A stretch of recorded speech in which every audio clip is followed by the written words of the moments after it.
And as usual, it started out overcast, and then the sun came out.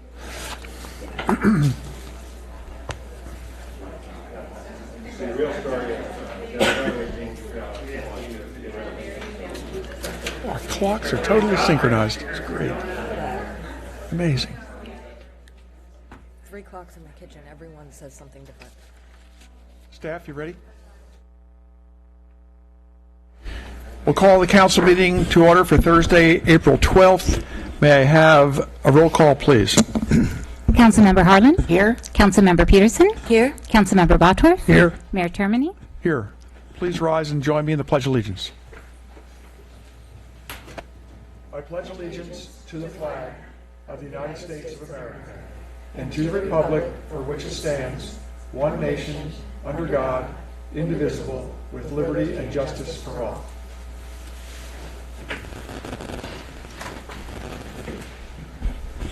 I believe we have a presentation from Public Works.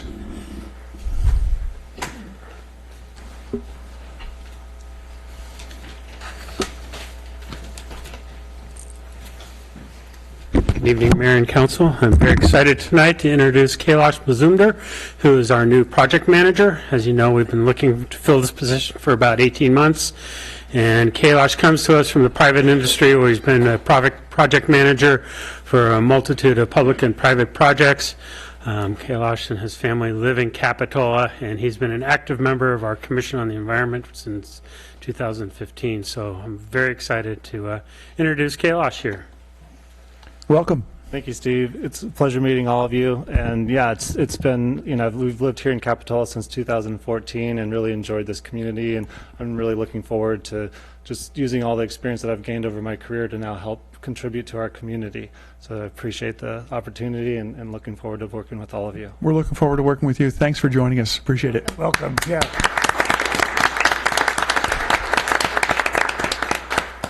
Just a note that this meeting is cablecast live on Charter Communications, Cable TV Channel 8, and AT&T UVerse Channel 99, and it will be recorded and rebroadcast Wednesday, 8 a.m., and Saturday the following rebroadcast at 1 p.m.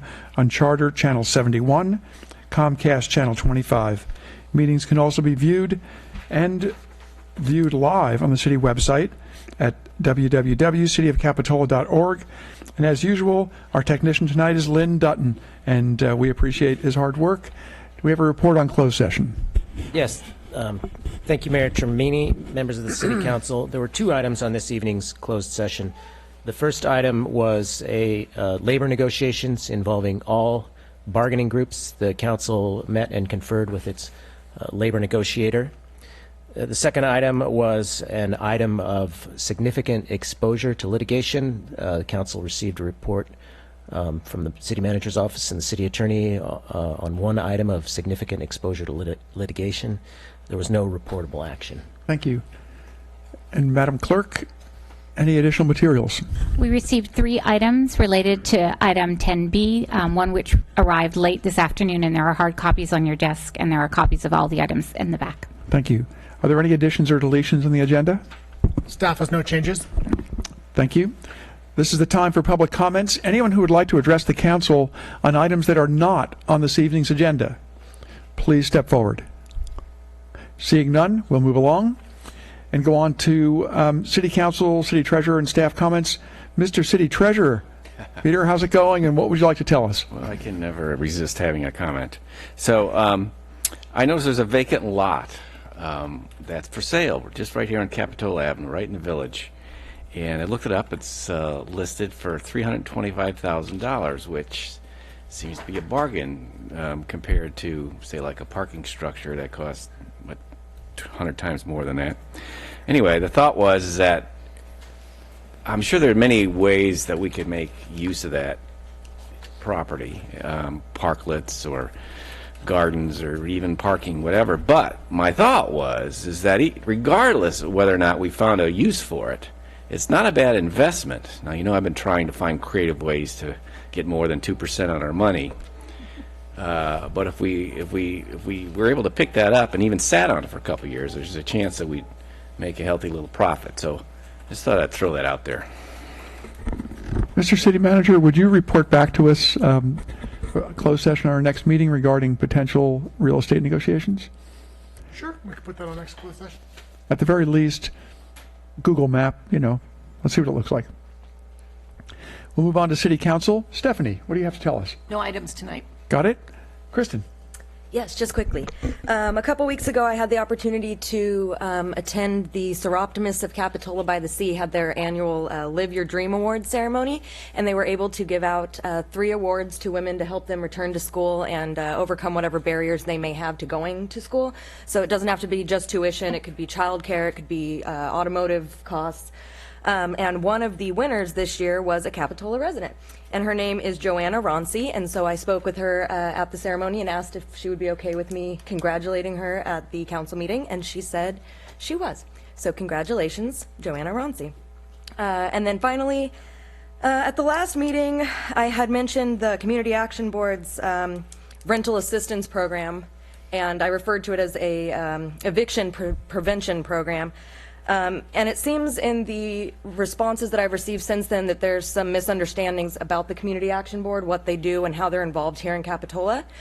So I would like to ask that on a future agenda, we invite the Executive Director of the Community Action Board to come to a council meeting and give us a little overview about what they do in the county and really what they do here in Capitola, how we're impacted by it. Very good. Thanks for clarifying that. I have nothing tonight. Really? Well, then let me follow you up with some library items. Okay, good. The city manager, myself, and several members of the library fundraising committee recorded a PSA on public television yesterday. Had a great time doing it. It's a half-hour PSA explaining our fundraising activities, which are going swimmingly. We're loving it. And we had a good time, so watch for it on a community television channel near you. The library bookstore, the mall was kind enough to give us free space in the mall right next to Starbucks main entrance. Great position. It is open the first weekend of each month, and with more volunteers we could keep it open more, but it is a thriving business. If you have any books that you don't want laying around your house, donate them. If you'd like to come and work in a bookstore, maybe it's been your dream, go on down to the mall, talk to the folks down there, and they'll put you to work. The Easter Bunny had a great time 2 weeks ago and appeared on our beach, and hundreds of children had a ball, and the eggs were gone in about 90 seconds, I think. So we thank the Chamber of Commerce for their hard work. We thank Public Works for all they do for us as well. I would like to find out the council's position on putting an item on future agenda as soon as possible. As you all know from the emails you've received, there's been a concern about community pantries, the good, the bad, and the indifferent about them. And I think that because there are major holes in our ordinances, and because it's never been thought of before when we wrote our ordinances, we should have a meeting regarding community pantries. We could roll it into the library boxes that sit in front of some people's homes, and let's get this codified so people know that they can or can't do it, and if they do it, what the rules are. Sound like a good idea? Very reasonable. We're on, Mr. City Manager. You know about that now, as we do. We will now move on to the consent calendar. Items on the consent calendar are taken with a single motion. We have regular meeting minutes and road maintenance and rehabilitation account funds. Anyone like to pull either of those items? I don't want to pull anything, but I would like to make a change to Okay. the meeting minutes from March 22nd. Are we ready? Got it? So on item 7 of those minutes, under council comments, it's indicating that I had suggested that CAB had an emergency eviction program, and I think what I referred to it as was an eviction prevention program. I should have been even more clear than that to include rental assistance, but for the sake of the minutes, I think eviction prevention would be more appropriate for that. Thank you. A motion to approve as corrected? A motion to approve a consent calendar? Second? All in favor? Aye. Opposed? It's unanimous. We'll move on to general government and public hearings. Mayor, Yes. One item on here about boards and commissions. Oh, I'm awfully sorry. I went right by that. Forgive me, boards and commissions. There is a recommended action to approve an appointee to the Parking and Traffic Commission. Is there any discussion on this item? I do know this individual. As do I. I know she was hoping to make it from her, she's finishing a shift at Watsonville Hospital ER, so I don't know whether she made it, but it was her hope to be here, and I know she did attend last night's traffic and parking as a Well, member would you of the like us public. to, we could hold that to somewhere in government hearings until she comes shows up. I don't want to She made appoint the her. effort, it might be. If she was planning on being here, we'll hold it for a little while. Watch So for someone in scrubs. I'll make believe that I intentionally passed over that and carry on. General government. I'll save my comments for then. Very good. General government and public hearings. First item, consider a resolution making changes to the yellow, green, and red curb markings along Capitola Avenue and Bay Avenue to Plum Street. Steve? We have a slideshow. Once again, we're having problems with it. Good evening, Mayor and Council. The item before you tonight is to look at a review of the curb markings, yellow, green, and red, and white, that or non-marked, that we have on Capitola Avenue. I don't see that the screen is actually I know, powered so on. we're just going to see if we can move forward without Who it. has the clicker? There it is. Okay, there we go. It got lost in the This- couch cushions. Very good. Very good. I'll proceed without it for now. You can start. So for the past 18 months, Capitola Police Department has been working to resolve ongoing parking and vehicle congestion issues in the area of Capitola Avenue and Bay Avenue. The primary issue they found is illegal parking of commercial delivery trucks making deliveries to the business at 504 Bay Avenue. Due to employees and customers utilizing most of the on-street parking spaces, there's no spaces when the delivery trucks come. And quite honestly, the delivery drivers are willing to accept parking tickets in order to make their deliveries. This is part of their cost of doing business. So staff from various city departments has met with the business owner and neighbors and seeked some solutions. It's not going to work. And so what we've come up with is a series of changes to the curb markings on Capitola Avenue. We looked at both Capitola Avenue and Bay Avenue to make some changes. We weren't able to identify anything that we could really do on Bay Avenue, but on Capitola Avenue, we were recommending designating what is currently open public parking in front of 704 Capitola Avenue as a loading zone.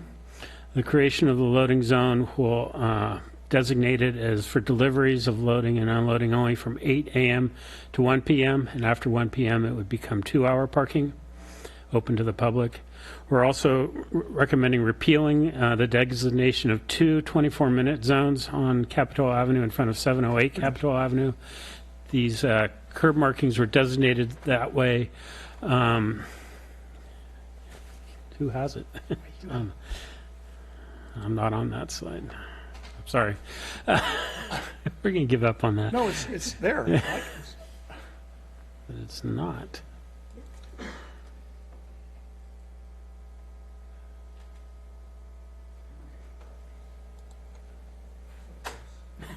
Anyway, I'm sorry. Work, Larry.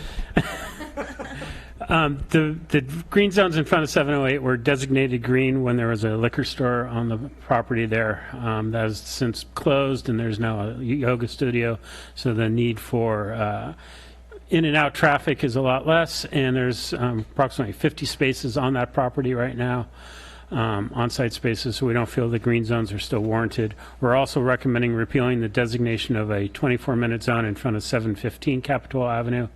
That's in front of a business where there are 20 odd spaces on site to can service the businesses there. So you can see on the map here, go to the next slide, Jamie, if you can. So here's a blow up of the changes we're proposing to make. You can see the proposed loading zone, which is down right near the intersection of Bay Avenue and Capitola Avenue.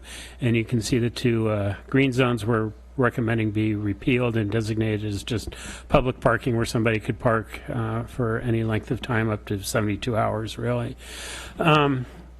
We also looked at the red zones, and we're recommending you authorize Public Works to kind of modify the red zones you see in that picture that would allow us to extend the parking, create about 2 more parking spaces, and it will legitimize some that are only about half the size they need to be. So we'll be adding 4 new spaces in that area by kind of manipulating those red zones without compromising the view or the sight distance that people need to come in and out of the driveways.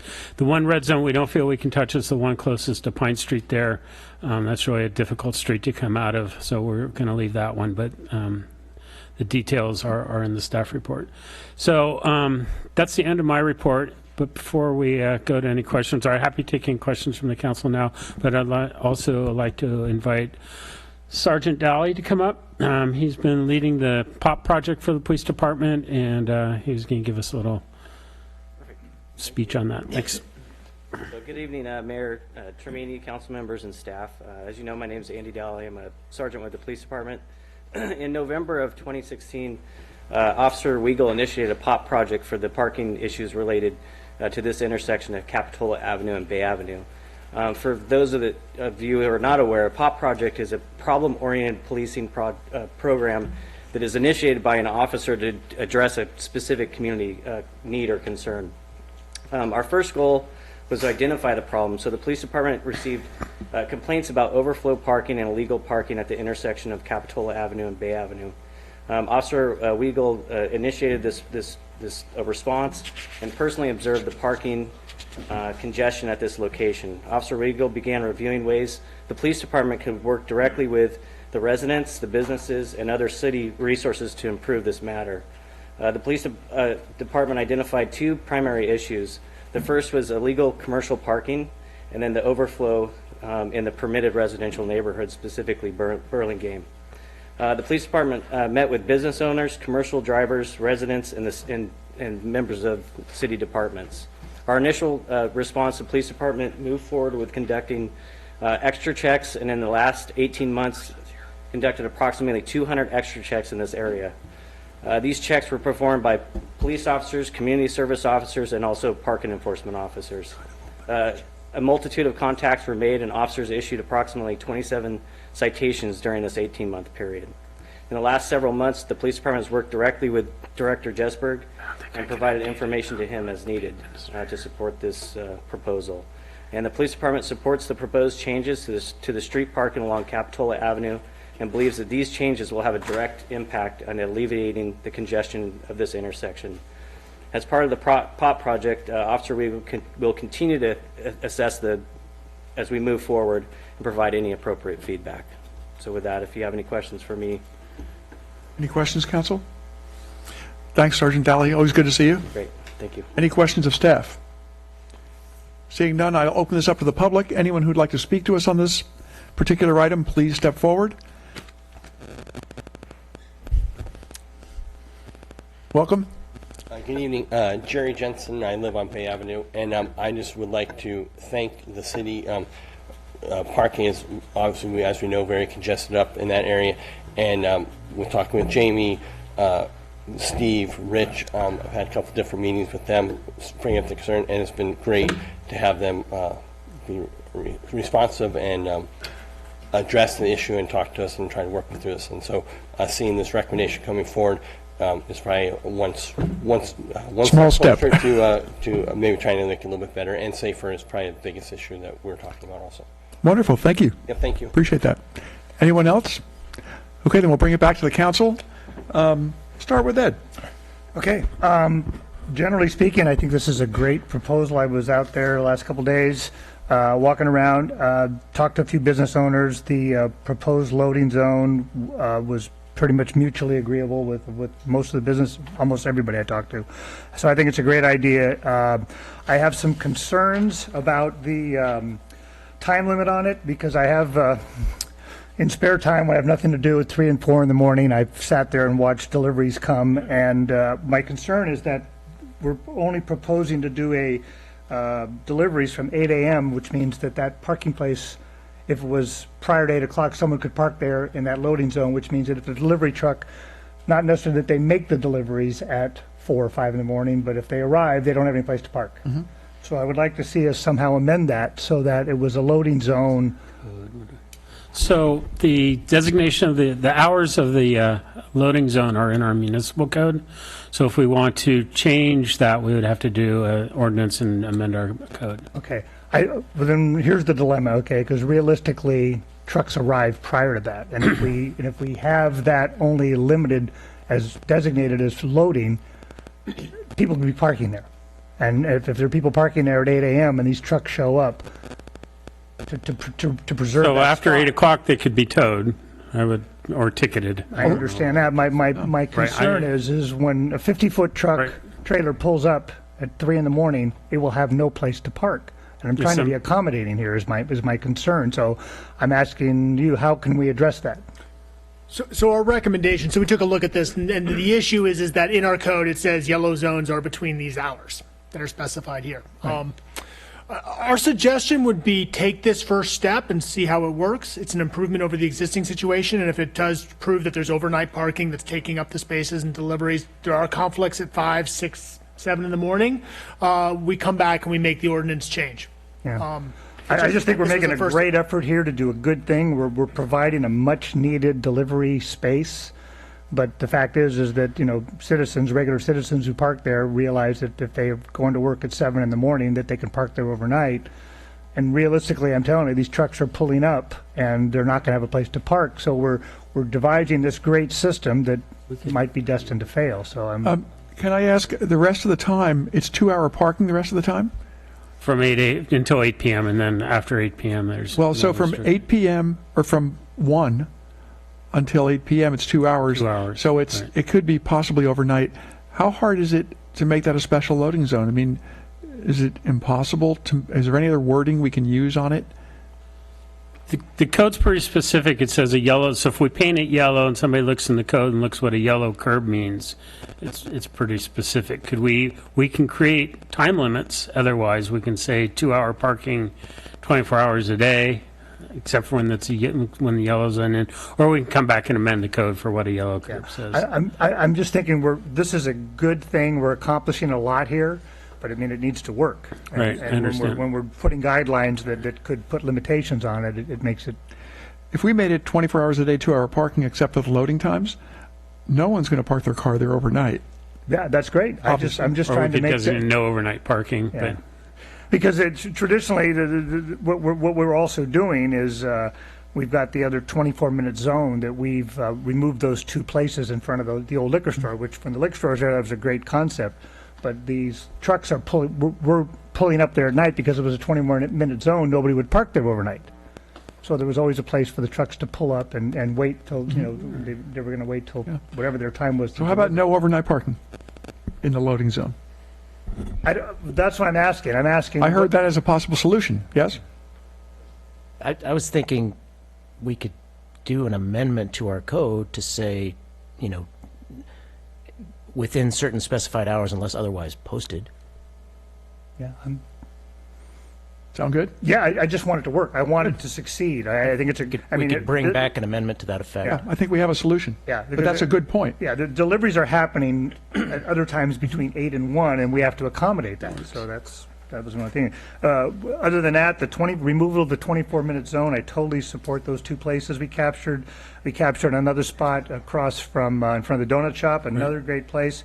I do have some concerns about item 4.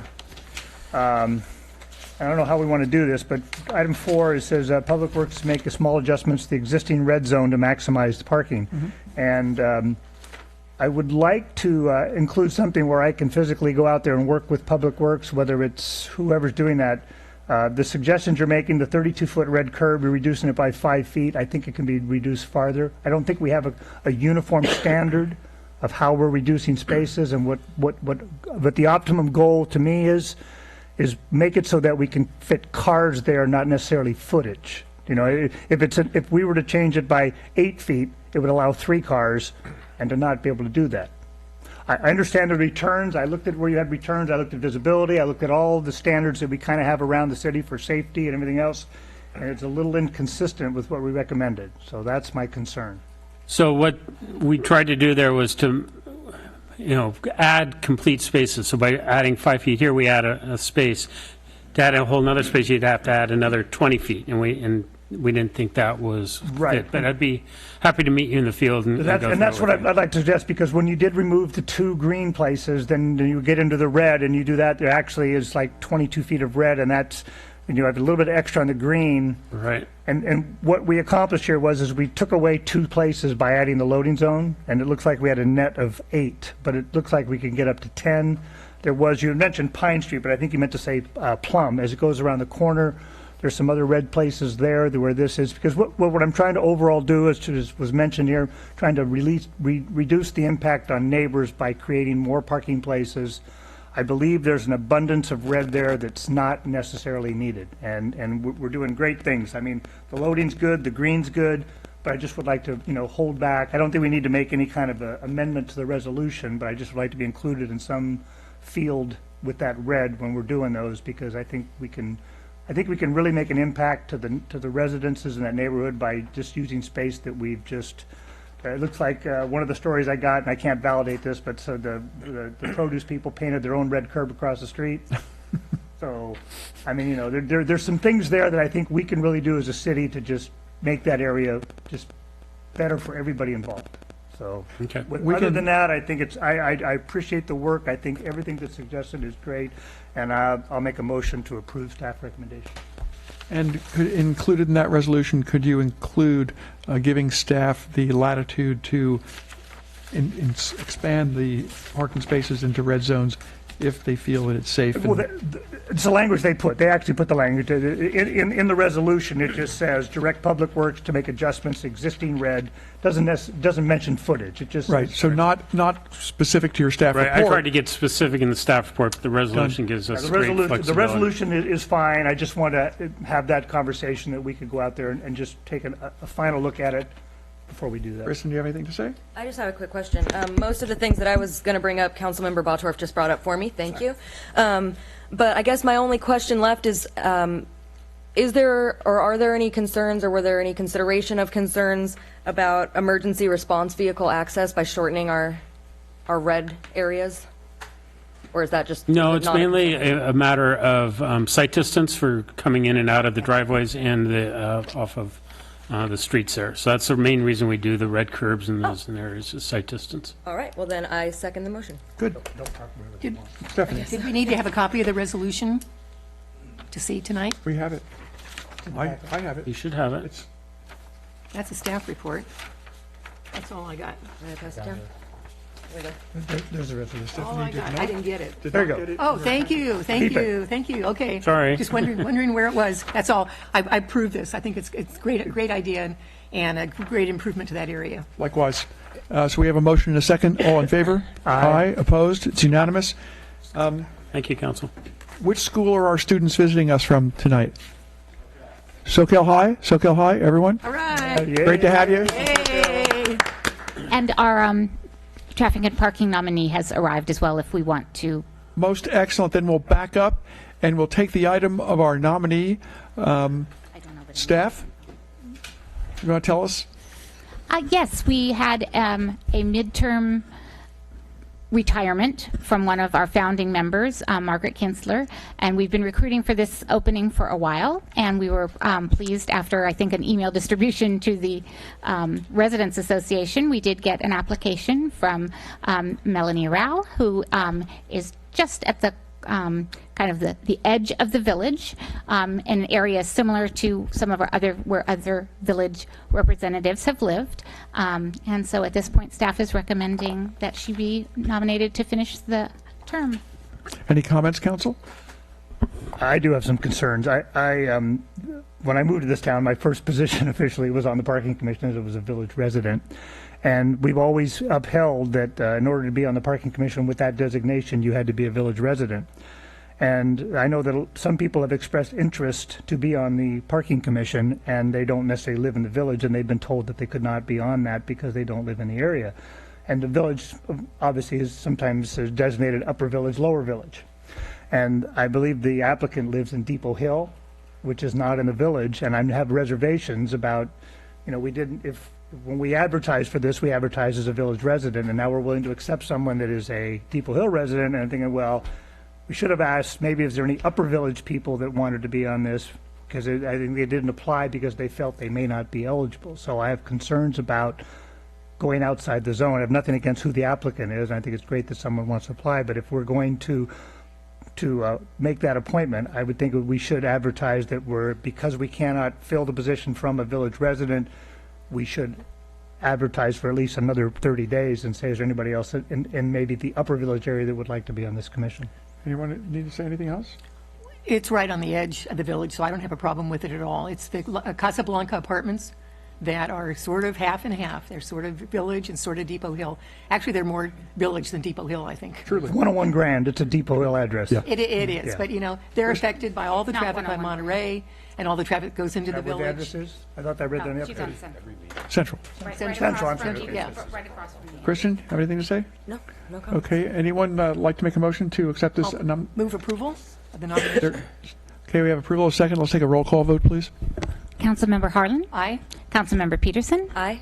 Councilmember Bottorff. No. And Mayor Termini. Aye. So, Motion passes 3-1. congratulations. Well done. And being on traffic and parking, careful what you wish for. There you are. So, we'll move on to the next item on the agenda, Framework for Retail Marijuana Sales Ordinance. Thank you, Mr. Mayor. Good Staff. evening, City Council. As you recall, in February, we discussed this item, and the council directed staff to bring back some more information, so we're before you again this evening. By way of background, in 1996, the California legislature passed Proposition 215, the medical marijuana allowance. In 2016, California voters approved Proposition 64. You good? passed Proposition 64 for recreational marijuana. And in 2018, the City Council had a couple of meetings regarding the consideration of retail sales of marijuana in the CR district. And at that meeting, the Council did ask us to return with more information about public safety, tax and fiscal considerations, and zoning considerations. So the anticipated regulatory process that we're presenting to you tonight would involve several new and amended ordinances. First, we would need to amend Chapter 9.61, the Marijuana Sales, Processing, and Cultivation Ordinance. We would need to also adopt a new marijuana retail licensing ordinance in Chapter 9, although that might be able to be combined with the amendment listed above. We'd also need to amend the zoning code to establish retail marijuana sales as a conditionally allowed activity in the CR zone. The good news is no LCP amendment would be required because that's outside of the coastal zone.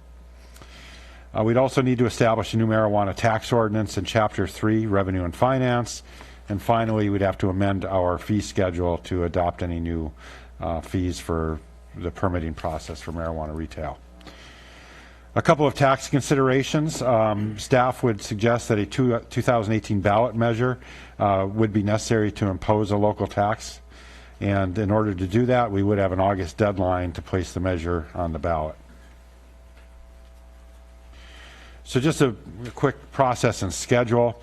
This evening, if Council directs staff to proceed with a ballot initiative and ordinance amendments, we would go back, start working on the ordinances with a goal of presenting draft zoning amendments to the Planning Commission on June 7th. Subsequently, on June 28th, we would schedule a meeting with the City Council to do a first reading of the draft of the ordinances that I presented in the previous slide and a potential ballot initiative. That would allow us to have a second reading on July 26th to meet the deadline of August 10th for a ballot measure. In November, the voters would consider the ballot initiative. If it passed, in January 2019, our retail sales ordinances would be in effect. And at that point, the city could begin accepting applications for retailers, and we imagine that there would be a 30, maybe 90-day application period where we consider qualifications. In regards to the Council's request for information related to public safety, the police chief did do some research on crime statistics. It's important to point out the California Bureau of Cannabis Control only began issuing recreational licenses this past January, so no data currently exists for any criminal activity related to recreational sales. We also did an informal inquiry of the 3 Santa Cruz County jurisdictions, and that revealed no significant public safety or quality of life concerns with their existing dispensaries. We also learned that the green cross sign that's commonly seen outside of marijuana dispensaries is not required, so if the council desired, we could prohibit that sign. In terms of security measures, we've researched a number of best practices employed by agencies throughout California. These are some of the key ones that we've identified. Alarm systems, both inside and outside of the facility with cameras with remote monitoring, certified security personnel on site, adequate perimeter lighting for after-hour security, a hardened point-of-sale security with bullet-resistant glass in the interior of the establishment, requiring all employees to have pass a live scan background check. The premises of these retailers would be subject to law enforcement inspections. They would not be allowed to have products that are attractive to children, and all of the marijuana would be required to be in resealable, child-resistant, tamper-evident, and labeled packaging. In addition, minors, those 21 and over, would not be allowed to be on the premise, and that's incorporated into state law.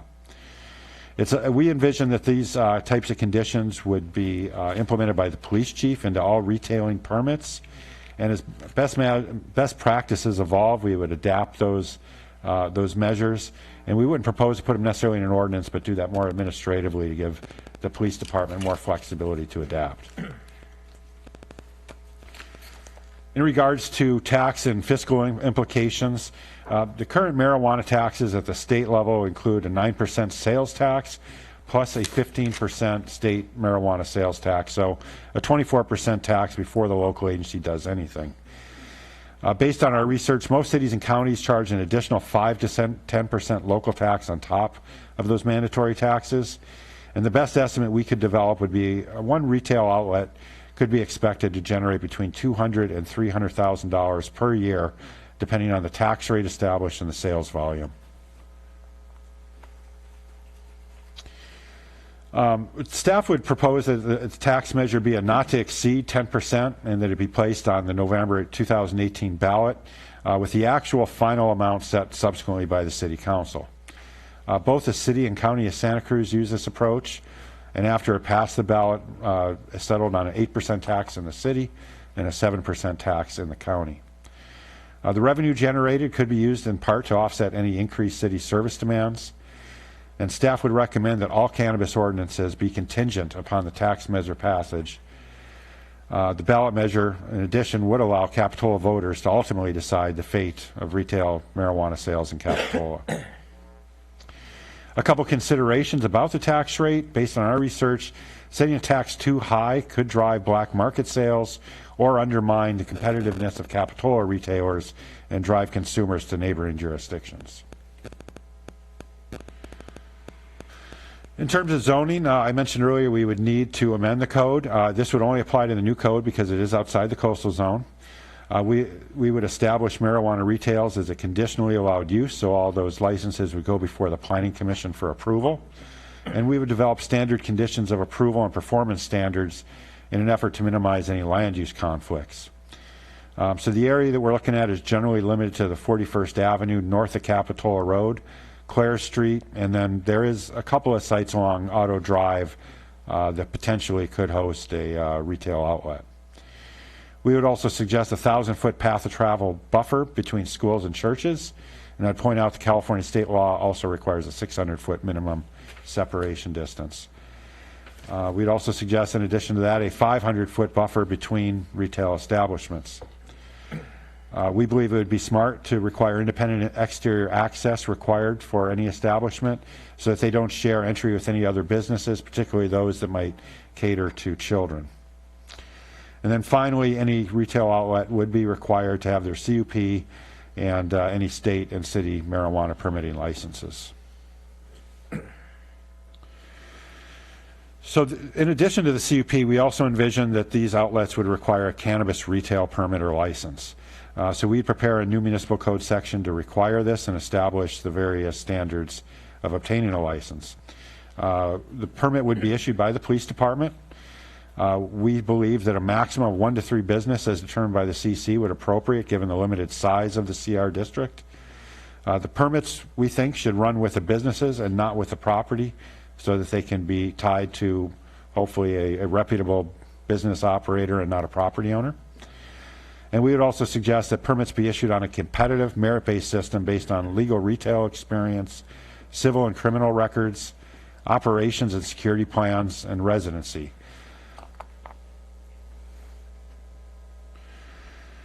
In addition, we would require incorporation of best practice physical security measures as we described earlier. We require best practices to restrict sales of items or labeling attractive to children or youth. And we'd also recommend that staff have the ability to revoke and suspend cannabis permits for cause rather than requiring a more lengthy public hearing process. Businesses should be subject to periodic review by both the police department and CDD, and compliance with CUP conditions will be required throughout the life of these permits. So going back just to kind of how we started with the framework presented graphically, so we kind of got three pieces of this puzzle. The zoning part limited to the regional commercial zone, requiring a CUP subject to appropriate conditions and findings. The retail licensing, that would be in addition to that. And then we have the tax question, and we're suggesting put on the November ballot with a not to exceed 10% tax. Put together, this would all be subject to voter approval. And one of the big pieces of direction we're seeking from the council tonight is if this is a sound regulatory approach, or if you'd like to take it, like staff, to look at it from a different angle.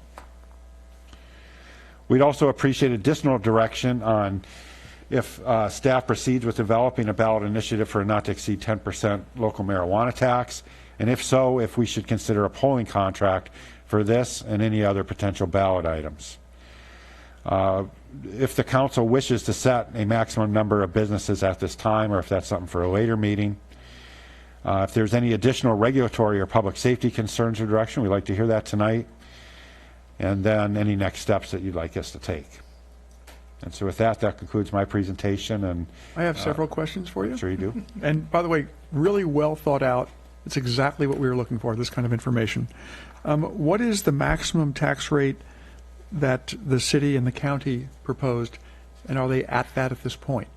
So they both propose a maximum 10% tax rate, and the city, I believe, settled at 8 and the county at 7. Let's have that backwards. Got it. Why the 500 feet between retailers? And I question that for two reasons. It's a very short area that we've allowed them, and they're going to be separated by 500 feet. And wouldn't the police rather see two of them side by side than 6 blocks away from each other? You know, we did have a considerable amount of debate about this. I'm going to defer to the police chief to kind of describe his reasoning. Ultimately, we deferred to his judgment. I think there are pros and cons to both approach, and I will look towards the chief to explain those. And I have to mention one of the slides and the photographs. There's really a place called a boutique, a cannabis boutique. There is. Thrilling. Chief. Mayor Termini, council members. That's a good question. We did discuss it, as Rich mentioned, quite a bit. Staff discussed that. My own personal opinion, the question, as I understand, wouldn't it be from a public safety or a police perspective more conducive to have a side-by-side businesses rather than separated by distance?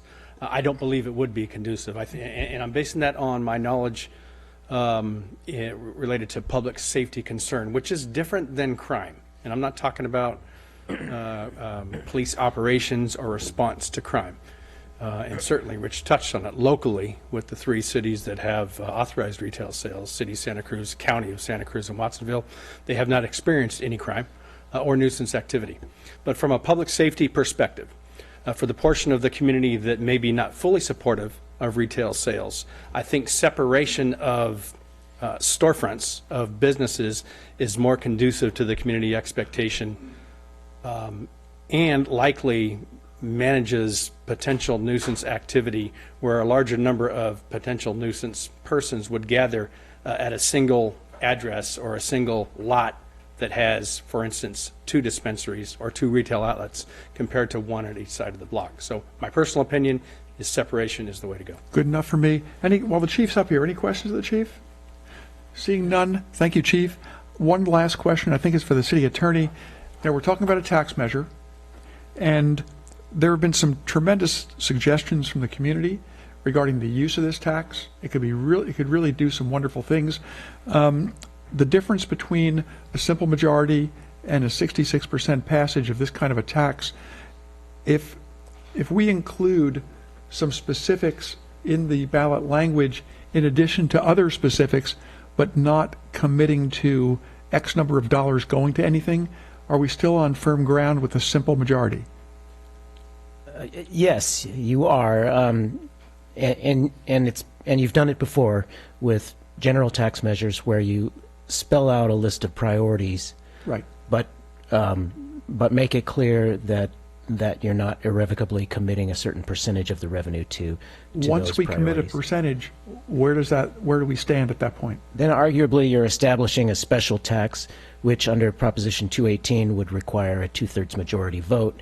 And I think it's very problematic if you have a portion that's general and a portion that's a special tax. You're basically imposing a 2/3 majority vote requirement on a tax for which that's not necessary. And we did something similar. We wanted to rebuild our wharf, but we certainly didn't make that the only thing, nor did we give a specific percentage. Right. But our last measure, I think Measure F, is managing to do our wharf, but we couldn't state that 90% of it was going to go towards the wharf. That's right, and we were very careful in crafting the language to ensure that the community knew what the priorities were that the city council had in mind, but that it was a general tax that just required a simple majority vote. And thank you for raising the tax question, because I think I'll speak for Councilmember Bertrand, who was not able to make tonight's meeting. Having what amounts to a referendum on retail marijuana sales speaks to hearing what our public has to say to us. At this point, I will ask the public to come forward, anyone who would like to speak on this item.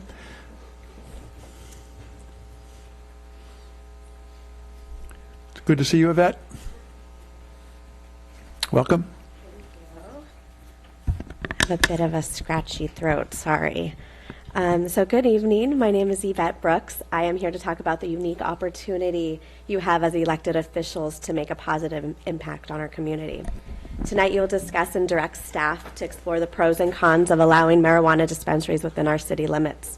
As we all have learned, by doing so would create a new funding stream to our city's budget. The exact amount is a variable at this point. However, the options in which to do with those dollars are endless. I'm here today to suggest that you dedicate some of these dollars to our most vulnerable population, our youth. I ask that at least 1% of the tax allocation be for a dedicated children's fund.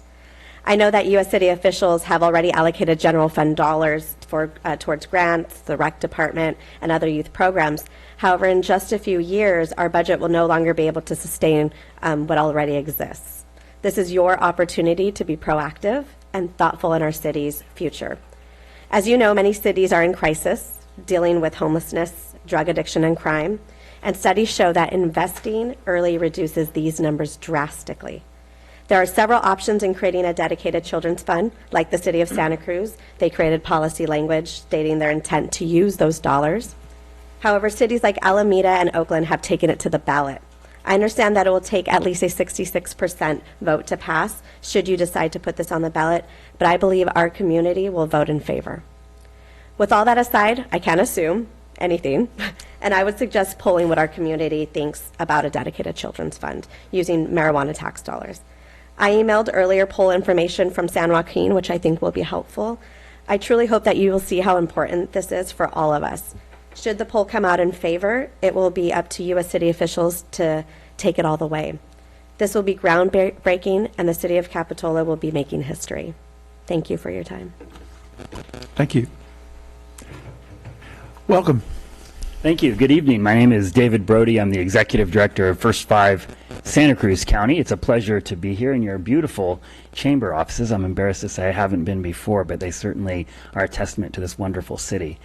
We, of course, are co-located with the United Way up on Capitola Ave and 45th, so it's just really nice to be here. I just want to briefly voice First 5 Santa Cruz County's support for Yvette Brooks' proposal to dedicate 1 percentage point of the tax that you are considering to a children's fund. I'm sure it's no surprise that First 5 Santa Cruz County is here advocating for resources for young kids and families in our community. But of course, as you know, it's much broader than just First 5 and Yvette.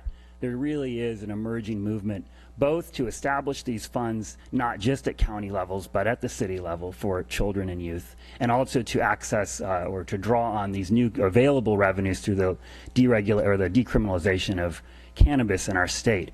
As you know, many counties, Santa Cruz County, the city of Santa Cruz. I was just at a conference, First Five California conference in LA, doing a presentation with the county of Yolo, where the city of Davis has taken similar actions, the county of Humboldt. So there is a growing number of communities and jurisdictions across the state that are recognizing this is a unique opportunity. How often do we see an opportunity for a wholly new funding source to do what James Heckman, Nobel laureate, PhD in economics from the University of Chicago, identifies as one of the most important investments we can possibly make in the public sector, with a return on investment that he currently calculates at 13% per annum when you invest in young kids.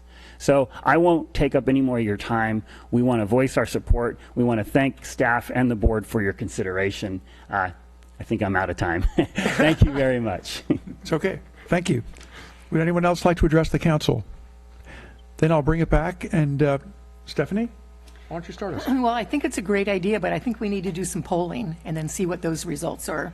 And certainly happy to add questions in the polling about, would you support children and youth activities, or there may be some other things we want to add in there also. We have a lot of needs in the community, but I certainly support children's and youth activities. Yeah, I agree. I think it's important that we start with polling. I'm for, in general, the ballot initiative. We had mentioned it in the slideshow, and I've mentioned it before, that if we could just not have those green crosses, that would be fantastic. Yeah,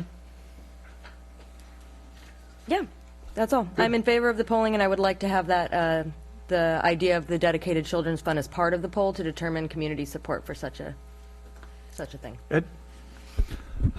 I think I've been traditionally against dispensaries in Capitola, so this is kind of a golden opportunity where we can actually, by polling, by putting it to the ballot, we're actually testing two waters. One is, whether the citizens of Capitola actually want dispensaries in their town, and by advocating for the tax, they would be acknowledging that they not only support the tax, but they are willing to have that in their town. So it kind of takes the burden off the council, puts it right into the voters, which is where it belongs anyway. So that's a positive part of it. I think the framework that was laid out, Rich, was a great presentation. I think everything you've done is great.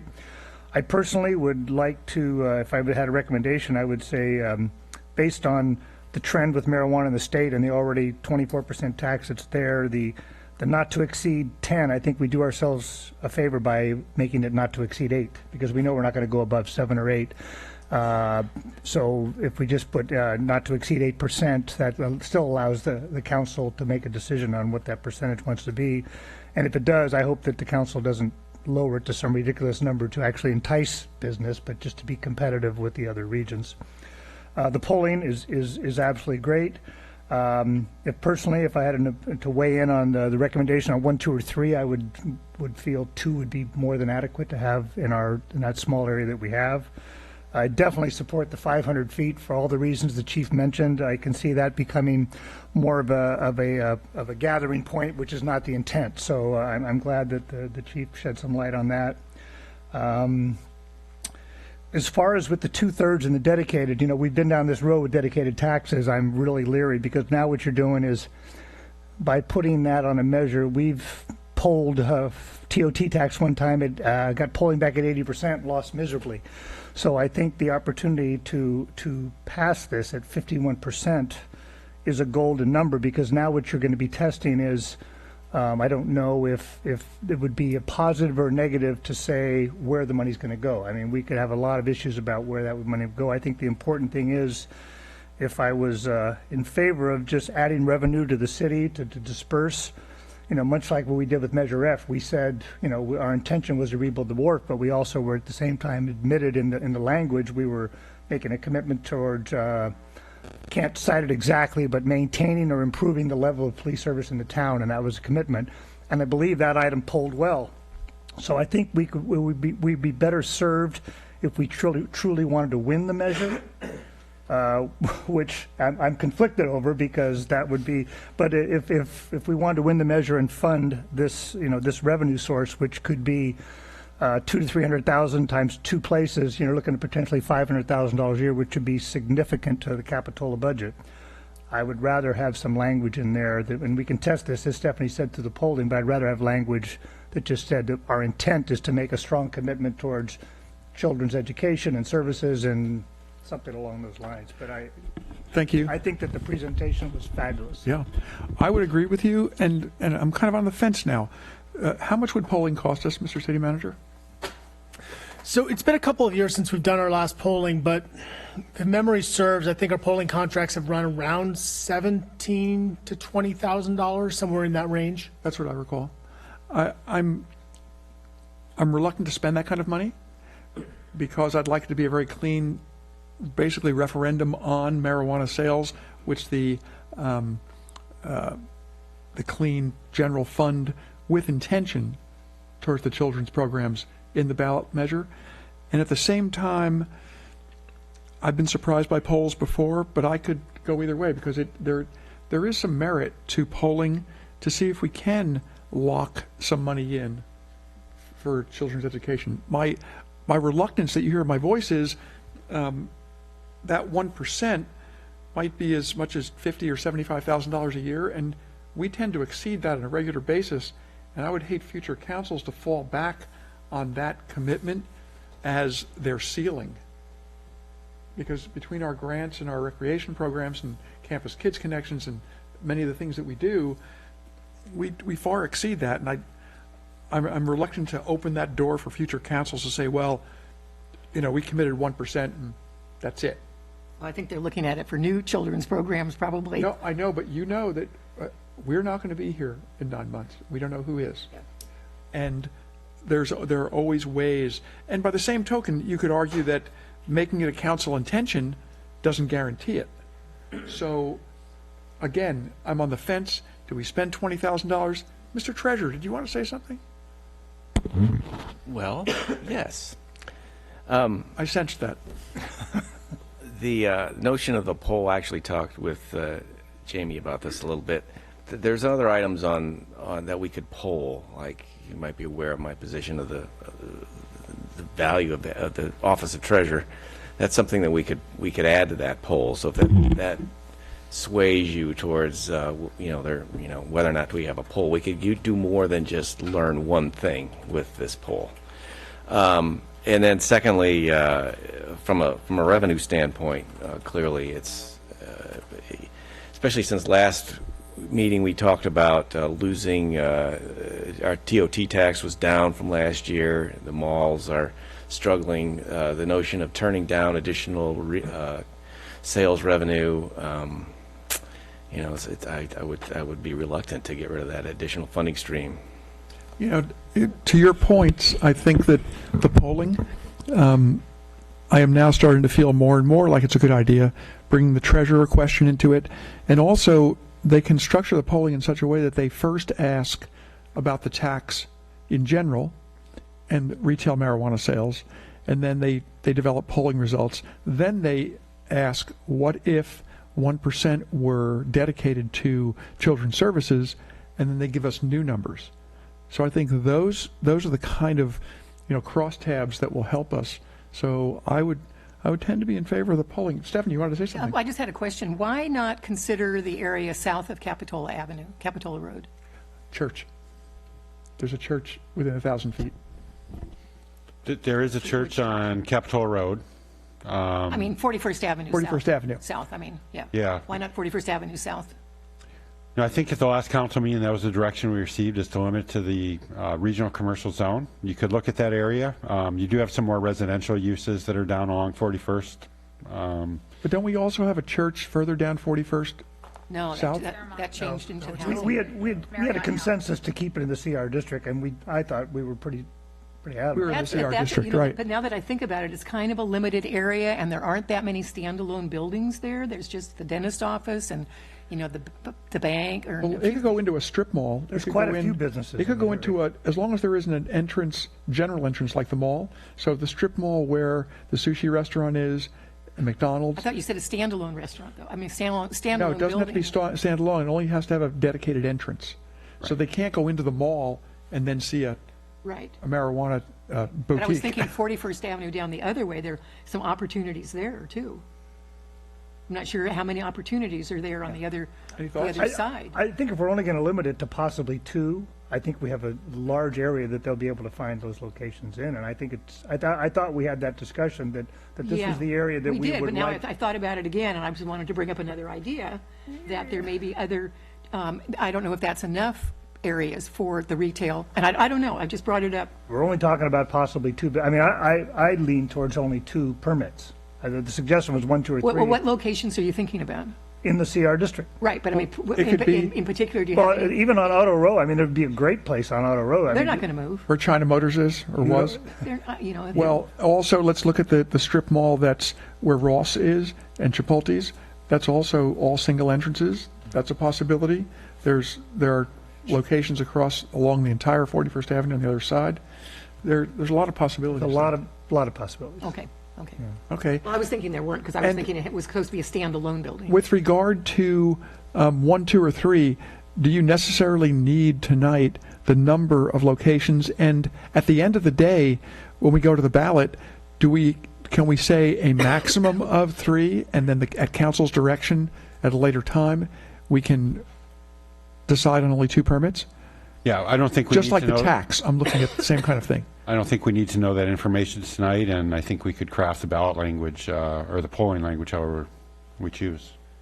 Yeah, I would just volunteer. He wasn't looking for a decision on that. Okay. The one thing I want to say is, in addition to what the treasurer recommended, I think there's some other items I would like to add to a polling. So, Sure. I feel pretty good that we would not just be polling on one item. There Not could at all. possibly be up to 4 items we could possibly Sure. poll for. So if you're feeling bad about spending the money, just No, like I said, it'd be diverse. with the treasurer's comments, that kind of shifted me over, and also thinking of the way, like Gene Bregman does his polls, where we could start with a solid question, and then add things to that after education, they call it, and ask the question again.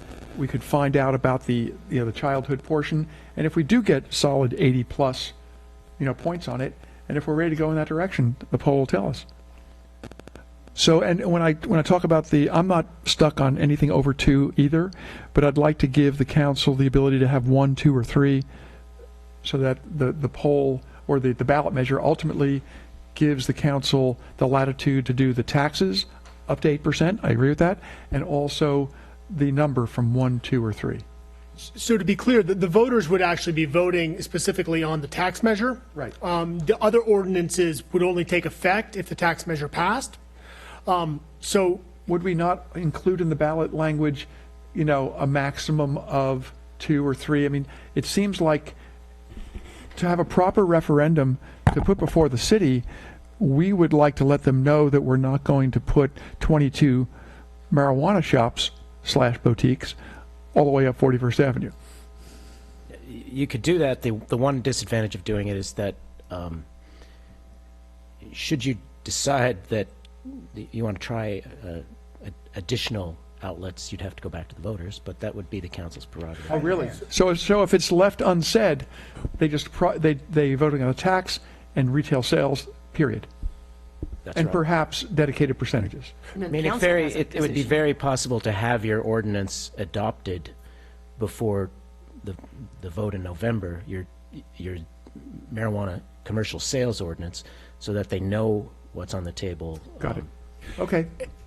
Yes. And that would be my recommendation, and you could outline that in the argument what the ordinances that have been adopted that would take effect upon the passage of the tax would actually say. Okay, so we can visit the number of dispensaries, and we're pretty close. 1, 2, or 3. No one's asking for 8. I think we're very close. And I like the idea of the 8% maximum, because it puts us in the field with the rest of them. And while we don't want to go too low and be in a competitive, we don't want to go too high either, because to the treasurer's point, if we're doing this to collect some money, then pricing ourselves out of the business to begin with is self-defeating. The cleaner the initiative is, the better chance it has to succeed. Then I sense a motion. Councilmember Bottorff? I'm not making you want a motion or just direction. provide direction? I believe it's a motion premature. Oh, hold on. Since you keep bringing up the treasurers, I figure I'll throw in my 2 bits on the 8 versus the 10%. It's hard to predict the future. Currently, we're saying 8 and 7% in Santa Cruz County. This is a new business. We're not sure how it's going to, roll out. If suddenly the other counties are raising theirs to 8, 10, 12%, and we've handcuffed ourselves at 8, we may regret it. I don't understand why the limit, by putting a maximum on 10%, what the downside of that is. You can always go to 8, 7, 6, whatever it is, but why tie your hands unnecessarily? Then we're providing direction. I'm asking for you to outline the direction for us to have a consensus formed. The direction is to authorize staff to look into polling for, to include not only a 50% measure, but a possible 2/3 measure with an inclusion of language that might address a dedicated percentage. I don't think it's necessary to put anything else in there other than, I would like to say with the not to exceed 8%, because I believe that what's happened is the enthusiasm for marijuana came out. We already have 24% of state imposed taxes. If the taxes get to become too burdensome, you're going to kill the whole idea of this program. And my feeling is that we're going to see these taxes dwindle just to keep them surviving, because if you tax them out of the market, the market will disappear. It goes black market Yeah, right away. We're going to lose hold. So 8, we will never probably, I don't think anybody's going to go higher. I could see everybody lowering it as this thing progresses. But I don't know what you need from us other than direction for polling. And proceed with the ballot initiative and the ordinance amendments. Right. I think the key tonight really is, are we comfortable with this overall strategy, number one? Number two is the polling contract was important, because what that'll mean is we'll do our best to come back to the next meeting with a polling contract for you to, we can talk a little bit more about what goes into it and authorize that with Gene. The other important thing, I think, is to focus back on the process and schedule that Rich touched on at the beginning of the meeting, and really just make sure that we're comfortable with this, that basically the next stop for this would be the zoning ordinance amendments in front of the Planning Commission on June 7th. Because prior to making zoning ordinance change, you need to have a Planning Commission review and recommendation. So then that would drive then the next conversation that we would have on this would be June 28th with the second reading of the ordinances, those portions of the ordinances that require the second reading, which are the ones that don't require voter approval, would happen on July 26th. So if we're comfortable enough, this is the timeline. If we want to have more discussion about this regulatory structure, we probably want to have more check-ins with council before then. No, I think that you're feeling a message from the council that this is the proper direction to take, and that you should proceed, and that in the polling, you bring us back the contract at the next meeting and include the question of the treasurer in that polling, because it's opportunistic. Yeah, this will just be the contract with Gene. He'll be at the meeting, hopefully, and then we'll be able to talk a little bit more about sort of the different elements that we'll include in the polling. Good, but don't waste any time, because we've been caught short on ballots before. We know how the timing works with the polling contracts. So and this is a year where we're going to see a good turnout. So let's take advantage of that so we can really hear the voice of the community. Thank you. Mr. Mayor, do we need a recommendation on the zoning for the CR district? Is that something you need? That was part of the proposal. So let's see. We are now going on to, I believe, our last item, which is building official options. Staff. It's going to take me a moment here to queue up the presentation. Have it momentarily.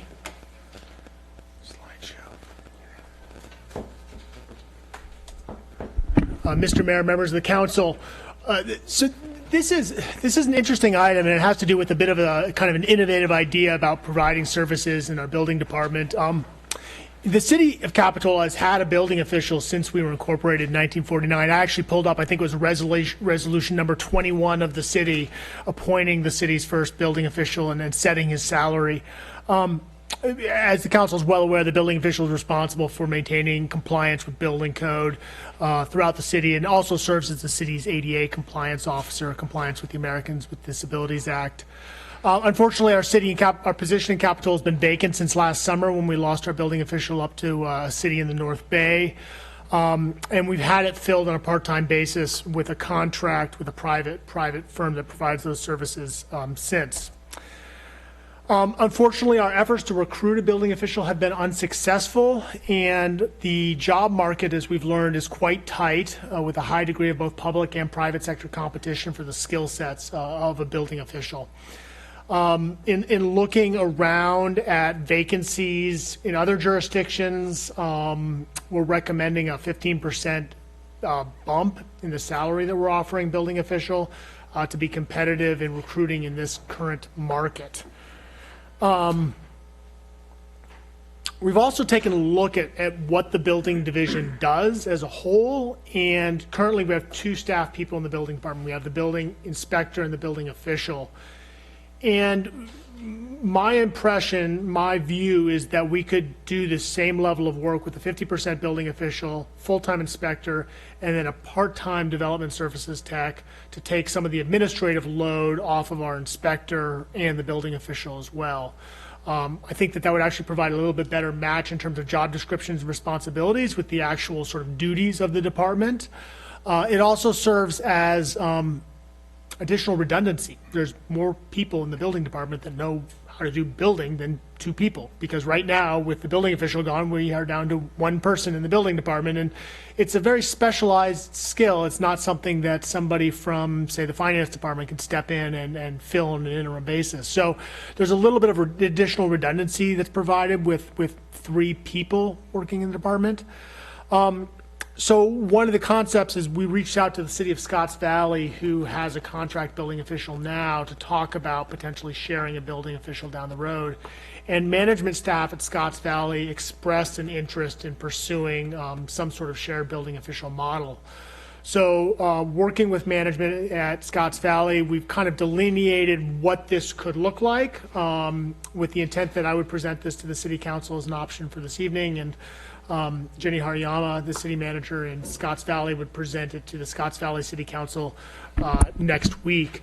The basic concept is that the building official would work for approximately 50% in both jurisdictions. The individual would be employed by the city of Capitola and would work, there'd be a contract between the city of Capitola and the city of Scotts Valley for us to provide building services, much the way we contract with the city of Santa Cruz today for lifeguard services. Whereas in the lifeguards are all city of Santa Cruz employees, we have a contract with the city of Santa Cruz for them to be here. We don't have contracts with the individual lifeguards. It would be the same sort of relationship with Scotts Valley.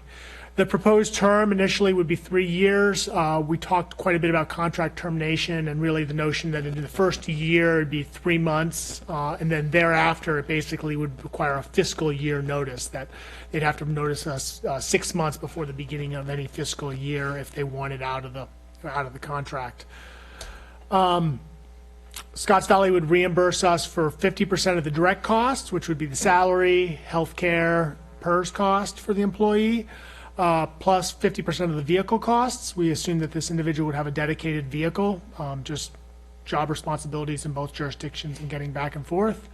And then we looked at all the different costs that go into providing for an employee, whether it's Medicare, payroll, management overhead, supplies, looking at the potential PERS unfunded liability down the road, added all those up, and they came to 40%.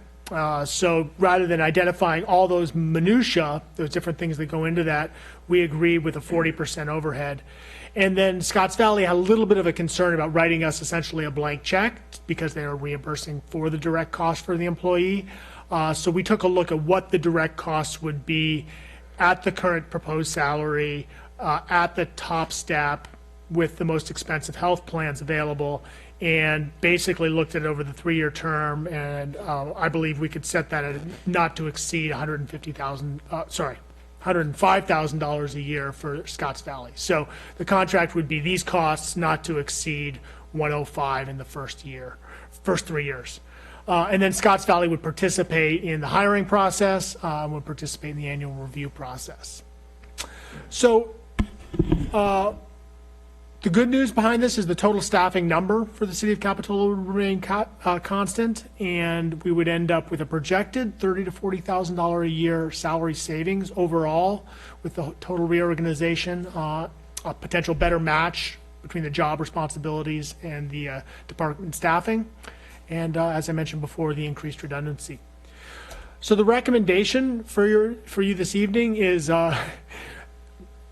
contingent upon Scotts Valley's interest in pursuing this, would be that you would direct us to prepare a contract for services with Scotts Valley, that you direct us to meet with the appropriate employee groups to discuss changes in the job descriptions and salary schedule, and then return to the city council with the modified job descriptions salary schedule, subject to the input from the employee groups, and then begin advertising for the building official vacancy as soon as possible with the new salary in place. And with that, I'm available for questions. When you talk about $30,000 to $40,000 savings per year, does that include the building tech that you spoke about? It does. The part-time building tech? It does. So it's factoring in the cost for 50% tech. And you'll notice I didn't say 50% tech in the presentation. We're working on whether it would be 50%, 40%, 60%. There's as you know, there's some other changes taking place in community development. So, but we factored that in at a 50% tech, and that did give us that savings. Very good. Questions of staff? Seeing none, anyone from the public like to discuss this? Seeing none, we'll bring it back to council. Kristen? I like it. I like the idea. I like that we're going to have savings. I think it's great. I move to approve recommended action. Second. Any other council members have any I agree. discussion? Very clever, because we've been worried about this for a while since no one's come when we put the offer out to hire a building inspector and no one showed up to our party. We began to worry whether we'd ever have a head building inspector. So this is a tremendous solution. Mr. Treasurer, anything to say? Anything to add? No. Then we will ask for a vote since we have a motion and a second. But there's words behind the teeth of the city manager. One caveat is I just want to make sure that we're not breaking the champagne corks too early. That we're going to have to still go through a process to recruit, and I think at this stage, it looks like a great idea, but failure is always an option. And our friends north of here also need to vote on it. So yes, exactly. And our other option is to raise our own salary, and maybe we would get more candidates in the future. Right. That would cost us considerably more than losing the $40,000 savings. But You just suggest to raise our salaries? no, we have. Okay. I'm So I will ask for a vote. All in favor? Aye. Opposed? It's unanimous, and we'll move along from there. Council, anything else? No. And as an aside, when we have another vacancy on traffic and parking, could you bring it to the council to expand the membership as far as the geography of where they can live? Because I think having someone from the Jewel Box, having someone from Upper Village, the traffic is everywhere. We've seen that in the last few meetings. So I think restricting it just to the village doesn't do us justice on that commission. Yes, it's, right now, of course, you each have your own appointees. But we're To look at. geographically restricted, are we not? We are geographically restricted. Not within your own appointees. No, but with the other vacancies. Yeah, there are 2 village At large. residents, but there are 5 council appointees who can be from anywhere in the city. Okay, good. So, but yes, we can look at it, but there is the option for a large Excellent. array. Thank you. Anything further? Meeting adjourned. Thank you. The last 2 students staying to the bitter end.